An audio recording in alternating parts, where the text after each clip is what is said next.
തൃശ്ശൂരിൽ യു.ഡി.എഫിൻ്റെ സ്ഥാനാർത്ഥിയായി കെ മുരളീധരൻ എത്തിയതോടെ തൃശ്ശൂർ ലോക്സഭാ മണ്ഡലത്തിൽ ഒരു വലിയ രീതിയിലുള്ളൊരു വാർത്ത പ്രചരിക്കുന്നു. തൃശ്ശൂരിലെ കോർപ്പറേഷൻ യു.ഡി.എഫ് തിരിച്ചുപിടിക്കാൻ പോകുന്നു എന്നതടക്കമുള്ള വാർത്തകളാണ്. നിരവധി പേർ യു.ഡി.എഫിലേക്ക് കോൺഗ്രസിലേക്ക് തിരിച്ചു വരാൻ ഒരുങ്ങുന്നു, അതിൽ കൗൺസിലർമാർ ഉൾപ്പെടെയുണ്ട് എന്നതാണ് പ്രധാനമായും പ്രചരിക്കുന്ന വാർത്ത. അതിൽ തന്നെ പഴയ കോൺഗ്രസ്സുകാരനായ സ്വതന്ത്രനായി മത്സരിച്ച എം.കെ. വർഗീസാണ് തൃശ്ശൂർ കോർപ്പറേഷൻ്റെ മേയർ. അദ്ദേഹം തന്നെ ഇക്കാര്യത്തിൽ ഒരു വിശദീകരണം നൽകാൻ നമ്മോടൊപ്പമുണ്ട്. സത്യത്തിൽ എം.കെ. വർഗീസ് എന്ന പഴയ കോൺഗ്രസ്സുകാരൻ ഇനി കോൺഗ്രസിലേക്ക് തിരിച്ചു പോവുകയോ, ഇപ്പോൾ എൽ.ഡി.എഫിൻ്റെ പിന്തുണ മാറി അത് യു.ഡി.എഫിൻ്റെ പിന്തുണയാവുകയോ, അങ്ങനെ എന്തെങ്കിലും പ്ലാനുണ്ടോ? ഇതിപ്പോൾ ആദ്യം പറയുന്നത് ഞാൻ കേൾക്കുന്നത് നിങ്ങൾ പറഞ്ഞിട്ടാണ്. അപ്പോൾ എന്നെ സംബന്ധിച്ചിടത്തോളം ഇപ്പോൾ എനിക്ക് ഇവിടെ വളരെ സേഫാണ്. 2 വർഷക്കാലത്തേക്കാണ് എനിക്ക് തന്നിരുന്നതെങ്കിൽ എൻ്റെ പ്രവർത്തനം മികവ് കണ്ടുകൊണ്ടായിരിക്കണം അവരെന്നോട് ഇത് കണ്ടിന്യൂ ചെയ്യാൻ പറഞ്ഞിരിക്കുക. അതായത് നമ്മൾ മനസ്സിലാക്കേണ്ട ഒരൊറ്റ കാര്യം ഇത്രയേ ഉള്ളൂ. ഇടതുപക്ഷത്തിൻ്റെ കൂടെ നിന്ന് എന്നോട് പറഞ്ഞിട്ടുള്ളതും എൻ്റെ കൗൺസിലർമാരോടും പറഞ്ഞിട്ടുള്ളത് വാക്ക്, മേയർ എന്താണോ ചെയ്യുന്നത് അതിൻ്റെ പിന്നാലെ പോയി പരമാവധി സഹായിക്കുക. കാരണം തൃശ്ശൂരിലൊരു മാറ്റം ആവശ്യമാണ്. ആ മാറ്റം വരുത്തുന്നതിൽ മേയർ എല്ലാ കാര്യത്തിലും ഇടപെടുന്നുണ്ട്. അതുകൊണ്ട് മേയറുടെ പിന്നാലെ എല്ലാവരും പോകുക എന്നതാണ് എനിക്ക് കിട്ടിയിട്ടുള്ള നിർദ്ദേശം. അതനുസരിച്ച് ഞങ്ങൾ മുന്നോട്ട് പോകുന്നുണ്ട്. പിന്നെ ഇപ്പോൾ ഈ പറയുന്ന സംരംഭത്തിനകത്ത് എനിക്ക് യാതൊരു തരത്തിലും എനിക്ക് മനസ്സിലാവുന്നില്ല. കാരണം അങ്ങനെ ഒരു ചിന്ത എനിക്കുണ്ടായിട്ടില്ല. ഒപ്പം തന്നെ എന്നോടാരും തന്നെ ഇതുവരെ പറഞ്ഞിട്ടുമില്ല. അതാണ് എനിക്ക് ഈ വിഷയത്തെക്കുറിച്ച് എനിക്ക് പറയാനുള്ളത്. അല്ല, ഏതെങ്കിലും ഒരു ഘട്ടത്തിൽ അല്ല, ഇപ്പോൾ കെ മുരളീധരൻ എന്നൊരു കോൺഗ്രസിനകത്ത് ഇപ്പോൾ പുതിയൊരു സംവിധാനം വന്നിരിക്കുകയാണ്. അദ്ദേഹത്തിൻ്റെ പ്രേരണയാൽ യു.ഡി.എഫിലേക്ക് ഏതെങ്കിലും ഘട്ടത്തിൽ തിരിച്ചു പോകാൻ ഉദ്ദേശിക്കുന്നുണ്ട്? ഞാൻ ഇപ്പോഴത്തെ സാഹചര്യത്തിൽ എനിക്കിവിടെ വളരെ സേഫാണ്. കാരണം എന്താണെന്ന് വെച്ചാൽ ഈ 5 വർഷക്കാലം എനിക്ക് ഇത് മേയർ സ്ഥാനത്ത് ഇരുന്നു കൊണ്ട് മുന്നോട്ട് പോകണം എന്നുള്ളത് എനിക്ക് വാശിയില്ലെങ്കിലും അവരെന്നെ അനുവദിച്ചതുപോലെയാണ് ഞാൻ മുന്നോട്ട് പോകുന്നത്. കാരണം അതിനകത്ത് എനിക്ക് വളരെ ഫ്രീ ആയിട്ട് കാര്യങ്ങൾ സ്വതന്ത്രമായി ചെയ്യാൻ പറ്റുന്ന ഒരു സാഹചര്യം ഇപ്പോൾ ഉള്ളപ്പോൾ ഞാൻ എന്തിനും മറ്റൊന്നിനെ തേടണം, അങ്ങനെ ഒരു ചിന്ത എനിക്കില്ല. മാത്രമല്ല അങ്ങനെ ഒരു ചിന്തയിൽ കൂടെ ആരും തന്നെ എന്നെ സന്ദർശിച്ചിട്ടില്ല, എന്നോട് പറഞ്ഞിട്ടില്ല, അല്ലെങ്കിൽ തിരിച്ച് കോൺഗ്രസിലേക്ക് വരണമെന്ന് പറഞ്ഞ് അപേക്ഷിച്ചിട്ടുമില്ല. 5 വർഷം മേയറായി തുടരും?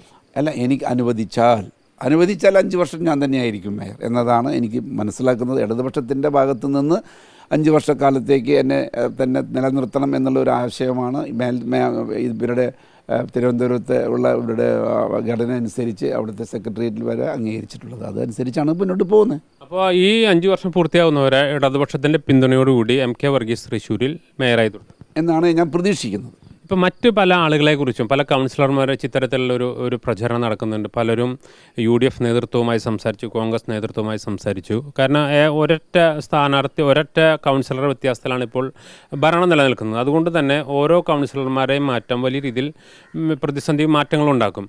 അത്തരത്തിൽ ഏതെങ്കിലും കൗൺസിലർമാരായിട്ട് ചർച്ച നടത്തിയായിട്ട് മേയർ എന്ന രീതിയിൽ അങ്ങയുടെ അറിവ്? എനിക്കിത് ഇപ്പോൾ നിങ്ങൾ പറയുന്ന ഈ അറിവല്ലാതെ മറ്റൊരു തരത്തിലുള്ള അറിവ് എനിക്കില്ല. കാരണം അങ്ങനെ ഒരു സംരംഭം നടക്കാനുള്ള സാധ്യത വളരെ കുറവാണ്. അങ്ങനെ ഒരു റിസ്ക് ഏറ്റെടുത്ത ഒരാൾ അങ്ങനെ ചെയ്യുമെന്ന് തോന്നില്ല. കാരണം എല്ലാവരും ഇടതുപക്ഷത്തിൻ്റെ കൂടെ ഞാനൊഴിച്ച് ബാക്കിയുള്ള എല്ലാവരും തന്നെ ഇടതുപക്ഷത്തിൻ്റെ സ്വതന്ത്രന്മാരായിട്ടാണ് മത്സരിച്ചിട്ടുള്ളത്. അപ്പോൾ ഇടതുപക്ഷ സ്വതന്ത്രൻ എന്ന് പറഞ്ഞാൽ നിയമത്തിൻ്റെ ഉള്ളിൽ അത് ഇടതുപക്ഷത്തിൻ്റെ ആളാണ്. അപ്പോൾ അതുകൊണ്ട് എളുപ്പമാവുമെന്ന് എനിക്ക് തോന്നുന്നില്ല. അതെന്താണ് അങ്ങനെ പറയാൻ സാധ്യത എന്ന് എനിക്ക് മനസ്സിലായിട്ടില്ല. വീണ്ടും ഒരു അവിശ്വാസം കൊണ്ടുവരാനായിട്ടുള്ള ഒരു നീക്കം യു.ഡി.എഫിൻ്റെ ഭാഗത്ത് ഇപ്പോൾ നടക്കുന്നതായിട്ടാണ് അറിവ്. കാരണം ഏതെങ്കിലും രീതിയിൽ ഒരു മാറ്റം ഉണ്ടാക്കാനുള്ള ശ്രമങ്ങൾ നടക്കുന്നുണ്ട് ലോക്സഭാ തെരഞ്ഞെടുപ്പിന് മുന്നോടിയായിട്ട്. അത്തരത്തിലുള്ള അവിശ്വാസത്തിന് എന്തെങ്കിലും സ്കോപ്പുണ്ടോ? എനിക്ക് ഇപ്പോഴത്തെ സാഹചര്യത്തിൽ അങ്ങനെ കൊണ്ടുവരാനുള്ള സാധ്യത വളരെ കുറവാണ്. കാരണം അത് എത്രത്തോളം മുന്നോട്ട് പോകുമെന്നും എനിക്ക് പറയാൻ പറ്റില്ല. പക്ഷേ അങ്ങനെ സംഭവം ഉണ്ടാവാൻ സാധ്യത കുറവാണ്.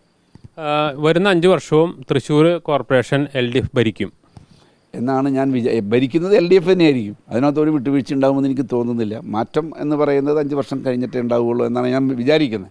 അതിനകത്ത് അങ്ങനെ മാറ്റം എനിക്ക് പ്രതീക്ഷിക്കുന്നില്ല. ഈ കോൺഗ്രസിനകത്ത് ഇപ്പോഴത്തെ മാറ്റങ്ങൾ എങ്ങനെയാണ് കാണുന്നത്? ഇപ്പോൾ ടി.എം. പ്രതാപനായിട്ട് താങ്കൾക്ക് മാനസികമായിട്ടൊരു അകലം ഉണ്ടായിരുന്നു എന്നാണ് ഞാൻ മനസ്സിലാക്കുന്നത്. പക്ഷേ കെ മുരളീധരൻ്റെ വരവ് എങ്ങനെയാണ് കാണുന്നത്? അല്ല, ടി.എൻ. പ്രതാപനും അതുപോലെ തന്നെ മുരളി ഒക്കെ എനിക്ക് അങ്ങനെ അകലമൊന്നും ഇല്ലെങ്കിൽ പോലും ചില സാഹചര്യങ്ങളിൽ എന്നെ ഇതുപോലെ തന്നെ ഇപ്പം എന്നോട് അന്ന് കാലത്ത് ഞാൻ ഈ പറഞ്ഞ പോലെ തന്നെ എന്നെ കൗൺസിലറാകാം എന്ന് പറഞ്ഞതിന് ശേഷം ചില സാഹചര്യത്തിൽ അങ്ങനെ സംഭവിച്ചിട്ടുണ്ട്.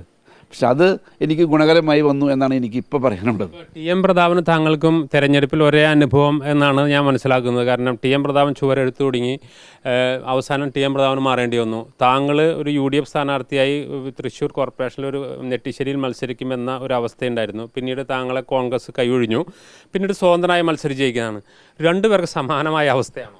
അല്ല, ഏകദേശം ചിന്തിച്ചാൽ അങ്ങനെ തന്നെ വരും. ഞാനും പോസ്റ്ററുകളൊക്കെ ഒട്ടിച്ച് എന്നെ കൊണ്ട് മാറ്റിച്ച ഒരു ചരിത്രം എനിക്ക് 3 വർഷം മുമ്പുണ്ട്. അതുപോലെ തന്നെ അദ്ദേഹത്തിന് പുതിയ സ്ഥാനാർത്ഥിയുടെ പേര് എഴുതി കൊടുക്കേണ്ട ഒരു അവസ്ഥയും കൂടി ഉണ്ടായി എന്നുള്ളത് ഞാൻ മനസ്സിലാക്കുമ്പോൾ എന്നെപ്പോലെ തന്നെ അദ്ദേഹത്തിനുണ്ടായി.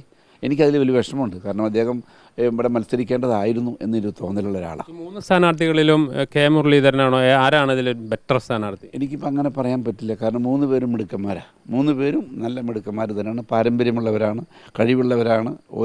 ഒന്നിന് മികവായി എനിക്ക് പറയാൻ പറ്റില്ല. കാരണം എല്ലാവരും നമ്മൾ വളരെയധികം ആത്മാർത്ഥമായി നല്ലൊരു ചലഞ്ചുള്ള ഒരു ഇലക്ഷൻ നടക്കും എന്നാണ് ഞാൻ പ്രതീക്ഷിക്കുന്നത്. ലോക്സഭാ തെരഞ്ഞെടുപ്പിന് ഒരു മാറ്റം തൃശ്ശൂർ കോർപ്പറേഷനിൽ പ്രതീക്ഷിക്കേണ്ട എന്നാണോ പറയുന്നത്? എന്ന് ഞാൻ പറയുന്നില്ല. കാരണം എന്താണെന്ന് വെച്ചാൽ നമുക്കറിയാം, അത് ജനങ്ങളുടെ കയ്യിലിരിക്കുന്നതാണ്. ഓരോ പ്രവർത്തന ശൈലിയും ഓരോ ആൾക്കാർക്കും ഓരോ ക്വാളിറ്റി ഉള്ളവരാണ്. ആ ക്വാളിറ്റി അനുസരിച്ചാണ് നമ്മൾ, കാരണം ഇവനിൽ വിശ്വാസം അർപ്പിക്കുകയാണ്.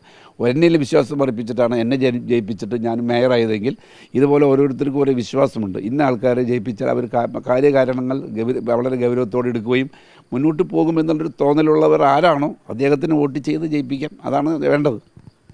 ഏതായാലും Thrissur corporation mayor MK Varghese ഇത്തരത്തിലുള്ള മുഴുവൻ പ്രചരണങ്ങൾ തള്ളുകയാണ്.